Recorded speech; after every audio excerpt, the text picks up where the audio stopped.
Good afternoon, everyone, and welcome to episode 290 of the On Air Advocate. Where at the On Air Advocate, we provide education, advocacy, and supportive services for special needs parents, caregivers, and those with different abilities and complex medical conditions. For those of you who may not know me, my name is Tammy Flynn, and I am the host and producer of the On Air Advocate. And I am super excited if you are here this afternoon joining us, or whether you are catching this on the replay. Now, as always, if you think any of the stuff we are talking about today could be helpful for anyone in your network or your circle, please hit the share button and share the love. Well, if you guys have been following along, you know that we are in our transition series, and I am so excited to welcome back to the show Sarah Sweeney. She is a friend of the On Air Advocate. She has her master's degree, and I'm just telling you, she is a fountain of information for transition and beyond for many years to share with us today. So, Sarah, welcome back to the show. Hi, I'm so excited to be back. And I am so excited to have you here. So, wanted to kind of dive in a little bit, but before we do that, do you want to give a little bit of a background to people who maybe haven't caught you on other episodes before? Yeah, sure. I have my master's degree in social work. I also have my bachelor's degree in social work and my associate's degree in community service, nonprofit. I went to a 4-year school for my bachelor's and a 16-month school in New Orleans for my master's degree. And with hopes, and I'm still working towards working with children and families. But what I love about social work is it's so broad that you can change it up, and when you get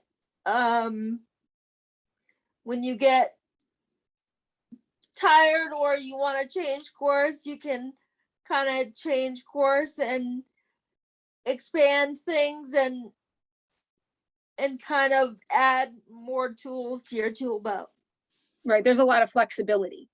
Absolutely. Yes, within it. And so the reason that I really wanted Sarah on the show today is because she has so much background right in the schooling area and for transition. And sometimes for the transition process, as young adults go high school and beyond, they sometimes go directly into the workforce, into employment. Sometimes they go to more of a life college or a community college. Sometimes they end up doing some type of day programming and whatnot. And your course was going that 4-year college onto your master's degree and all of that. And so I would love for you to share kind of that journey that you have found so that young adults listening, as well as their parents or their supportive figures that kind of help them as they transition and navigate, have an idea of what that looks like and some key things that they might want to know as they go on that journey. For the 4-year Yes. programs. Right. And then And branching beyond. off. Yeah. Like we were chatting about all of those experiences that happen. I think it's important when you go into a 4-year program or any type of college setting, having a student with a support system going into that type of setting, to have a meeting with the special, not really, I wouldn't say special ed, the disability services, because it's different in college, the disability services center, because they're a big help in getting services that you need, because you don't have the same type of services like IEPs and 504s, but you can still pull from different things and have support systems, but also communication is key, and keeping that sense of advocacy, whether it comes from the student or the support system, or a combination of both throughout, so everybody involved is continually on the same page. with everything. Mhm. And then going on to your master's, obviously, like you spoke about, all of the schooling you were doing to lead up to doing the work that you love, right? And so, can you kind of give that transition from, then going through your master's, but then graduating from all of that in some of the, you know, adversities, I guess you'd say, that you're, or things you have to think about when you're graduating, when you put this much time into schooling, and when the next steps come. Well, that was a little bit more difficult when you go from the world of academia to completing tasks that are put in front of you, to the real world of not necessarily having people understand or always accept differences or challenges, or have an open mind to the way that you've lived, and things that you've overcome. That was a lot harder. I did apply for jobs, and was accepted for jobs, and then when the higher ups found out that I was in a wheelchair, Mhm. I was pulled from a lot of those jobs. So unfortunately, you just have to keep pushing forward, and you just have to know what you've put in, and how much work you've done, and what you're capable of doing, and you have to be your own cheerleader. Of course, um you know I know a lot of our listeners have great support systems, but it can be lonely, to be in a situation where people don't know everything Mhm. that you're always going through. So like I said, you just have to keep pushing forward and looking for those opportunities to show people how you can shine, and taking the small steps to make those steps bigger, Right. And you were also and to talking get where you want to get to where you want to be. um you were also talking about being very, like, looking also for creative, like employers that look to be creative, right? That want to Hmm. think outside the box, that want to work with you on things and are willing to have really good communication, that those are powerful things to look for. But I know we also talked about young people, or if their parents are listening today, or you as a young adult transitioning are listening, a lot of times if you are getting any supportive services or SSI or any of those things, you have something called a financial benefits analysis that's kind of done as you also bridge into the employment space and all of that. And Sarah, can you speak to that a little bit, and some of the things that you just need to be careful of? Yep. And it's not something that's automatically done. It's something that you need to reach out for and advocate for. Um, it's something to show you how much money you can make, in addition to the benefits that you're already receiving, whether that's personal care attendant benefits or social security benefits. on top of what you would be making in employment, so you don't go over and lose what you would make, so that you wouldn't put yourself in a position where you wouldn't receive services. Because once you're in that position, it's hard to get put back on. However, you do have 10 months of what they call trial work months, and you will still, now I don't know how it works for every state, and what the cap is, but you do have trial work months where you will still receive your Social Security at the full amount while you are working without that being touched. But if you do have personal care attendants, you have to make sure that you're not going over that cap, so that you're still receiving at-home care if you require that. Right. And also, it's a different amount of money. Say if I didn't need personal care attendants and I just had Social Security, my cap would be higher with the amount of money that I could make versus needing personal care attendants. Right. It makes it lower. Right. So the biggest thing to extract from that, especially for families that are listening, is I know through our Department of Vocational Rehabilitation here in Wisconsin, once you get enrolled with them, job coaching, all that, you can request from them a financial benefits analysis. They kind of in the background do one, but if you want to sit down one where they actually walk you through it, that's something in our state that they do offer.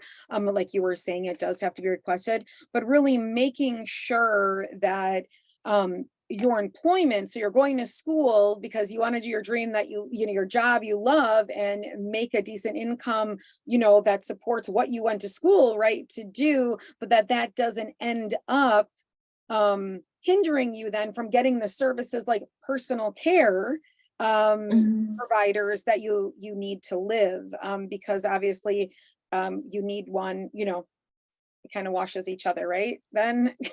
Right. And I'm hoping someday that government sees that it's something that shouldn't be taken away, Right. because personal care is something that people people can't live without it, and I shouldn't be penalized, Right. and nobody should be penalized because they need these services, and it has nothing to do with income based. Because if I lose Social Security, that's one thing to lose, but to have to lose my money to get my personal care attendants paid for, that's a whole different, Right. can of worms. Right. Or those that have complex medical conditions, losing your health insurance. Right. I mean, if yearly, you expend over, 100,000, 200,000, $300,000 in medical bills, obviously that would be catastrophic. And so you're right. I hope that there is a day that you shouldn't be penalized for any of those things, and it's the same thing with also having the amount of money that you can have in savings and all of those other things. And it becomes so complicated because a lot of times parents think they're doing their young adults good, even like putting away money for this and that. If it's not in the right accounts, then that counts against you and all of them.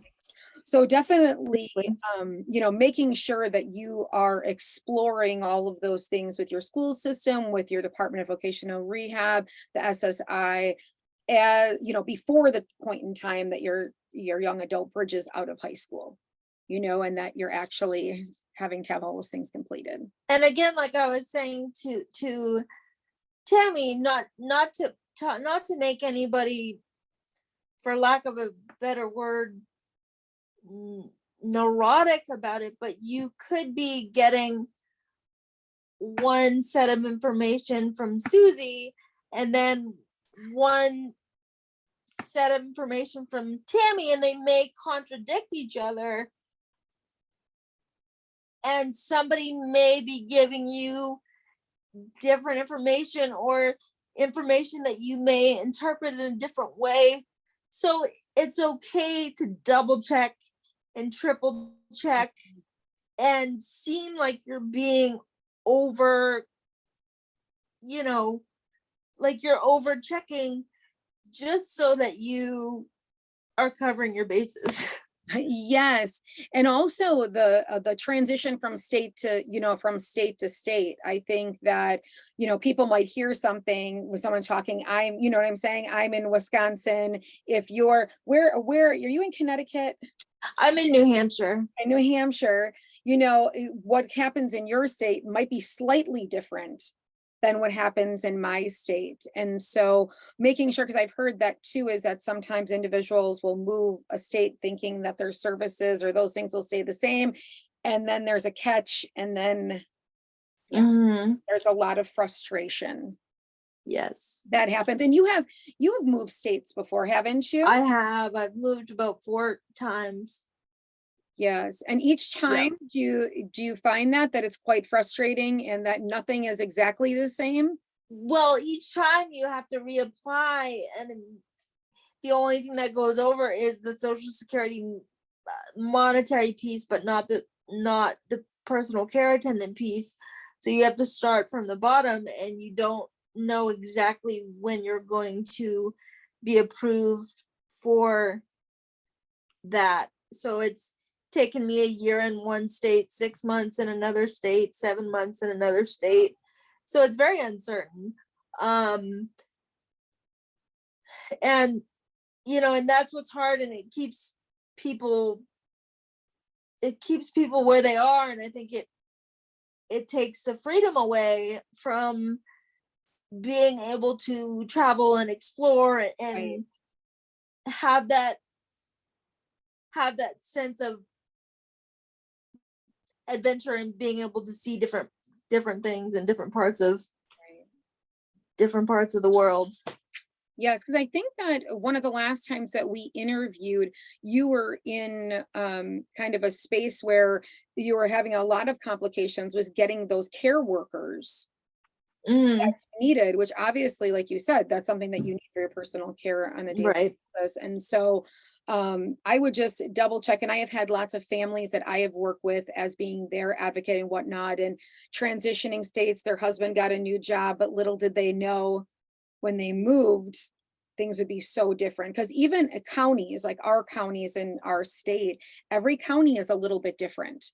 To all of the different things that they have to provide. Also waiting, how long you have to wait, extremely different from a big city to a small town to get services and all of that.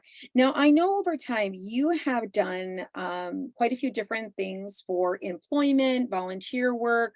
What are some different things that you've done that you've liked, that have been a little bit more challenging, but things that young people kind of can explore? I really liked volunteering for AmeriCorps when I lived in Texas. That was probably one of the highlights of something that I've done. It was considered volunteer, but I did get a stipend, and I did work 49 hours a week. So it was difficult. But I was using my education to the fullest. And I think fulfillment is a big part of what people need. It's not necessarily the money piece, it's what fills you up. And I've done writing in the past for different publications, and that's been really good because it's gotten my voice out there, and I've been able to make different connections. There hasn't been things that I necessarily haven't liked. Like I said, I think it's just important to keep going and keep making those steps forward, because it can be difficult, and you can get in a rut, which sometimes can be hard to get out of. And when you have something to look forward to, and a stepping stone to jump from, that you're excited about, it makes all the difference. And it's not necessarily, like I told you before, I'm moving into a place in a few weeks that I'm not the most excited about, because it's not really where I envisioned myself at this point in my life, but it's the next step to where to take me to where I want to be for the next chapter. Right. And so much of, I love your attitude, Sarah, because so much of this is also mindset, right? And the frame that we keep our mind in that, trying to stay positive about the things, and that baby steps are still steps, right? Little steps that we make forward within any of these things. So even with jobs and transition and trying different things and volunteer work and whatnot, is that, to try different things, to stay open, right, to different possibilities, help those employers or even volunteer work, be that voice to help them possibly be more creative, right, in their work. Have you found that you've been able to voice to others, like giving them other ideas of ways to do things? To other people, I would like to think that I have been. I try to tell my story, and I try to, like I've told you many times, when I get to know people, it's very important to me as a person and my background, to figure out kind of what makes people tick. Mm-hmm. And in doing that, I kind of want to get to know their story. And so that makes me, figure out what they might be interested in. And if I have ideas, you can kind of bounce it off each other. And I think that's kind of, coming back to this community, I think that's what we've all done. There's been a lot of people within this community that we've reached out to each other from in a lot of different points, and connected with each other in different capacities, whether it's been on Facebook or different mediums, or had group, Right. What's the word I'm looking for? Group chats and conversations and all those. Right. Yeah. So, in meeting different people, and communicating, and just networking, and telling your story, I think it's very important. And not being, not being afraid to do so, because what you think might not be important might either be valuable to somebody, or might make their day in some capacity. And you just never know what's going to be helpful. And I think that for from this transition series, the young adults that are transitioning need to know that, using your voice, sharing your story is so impactful, right? And, collaborating, joining communities, getting, involved with others, and hearing about the creative different things that they have done, with their experience, whether after they transitioned out of school and beyond, that they've went on to a traditional college or community college, or are involved in just employment work, or they ventured out to become authors and publishers, and started their own type of little businesses and stuff like that. I think that it just helps to have that community around there to continue to give ideas, to try, and also a great resources for all those tips and stuff you need along the way. Like you were saying that you found out with, your benefits analysis, and making sure you're checking your finances and that it all works out that way. And I found that, someone told me in college, one of my professors, that she called it the 70-30 rule, that any question you ask, you may get a no 30% of the time, or you may get an answer that you don't want to hear, but 70% of the time you may get an answer that you weren't expecting. So it's just worth putting it out there and seeing what information or what answer you get back. And I found with things that are going on with me right now, I keep repeating that to myself. Sarah, remember the 70-30 rule, and we all kind of go through tough times, but things pass, and if you just keep going, things will get better, and stay positive, and things change. And like I said, I think community is important. Advocacy is really important, and having a voice and continuing to use it. And whether it's parents or students out there, just not to be afraid of that. Sarah, I was just going to ask you to give us that one last thing as we're wrapping up today. And you already knew what I was going to ask you.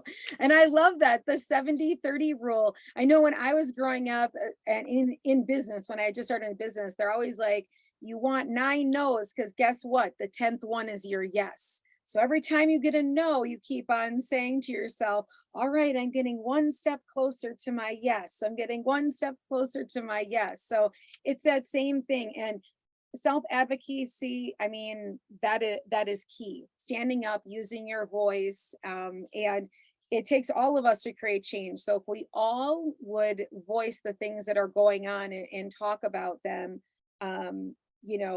hopefully they will always get into the right hands eventually and change. Because I hope in 10 years I can do these interviews and there will be a plethora of job opportunities, a plethora housing opportunities, a plethora of schooling and opportunities for all young adults as they bridge high school and beyond. So, I think it's just important, and not necessarily for parents or students, but everybody that's out there listening, or that might come across this, is to remember how valuable it is to keep an open mind, because that's what we all need, and we don't necessarily always come up against it, but it's so easy to have. right. It's so easy. It's so easy to have an open mind. And I just think if we had more of that, an open mind, an open heart, it would be a different place. you know? It sure would. It sure would. So Sarah, I thank you so much for being here with us this afternoon. If anyone wants to connect with you, chat with you some more, or find you on social, where would be the best places to do that? My Instagram is riding the wave 1984, and my Twitter is SSWEENZ,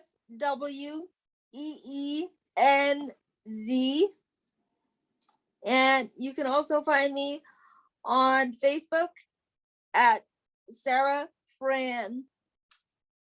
That is wonderful. We will actually, we'll drop all of those links below the videos, and also when this becomes a podcast, in the podcast show notes as well, Sarah. Okay, All right. So I sounds thank great. you so much for connecting with us again and sharing parts of your story, your journey, and all of this great information with us today during our transition series. Well, thank you. And thank everybody out there for listening. And I look forward to talking to you again soon, Tammy. Yes, the same, the same. All right. So until next time, friends, thank you guys for tuning into the On Air Advocate this afternoon. We'll see you all soon again. Bye-bye, everybody. All right, bye-bye.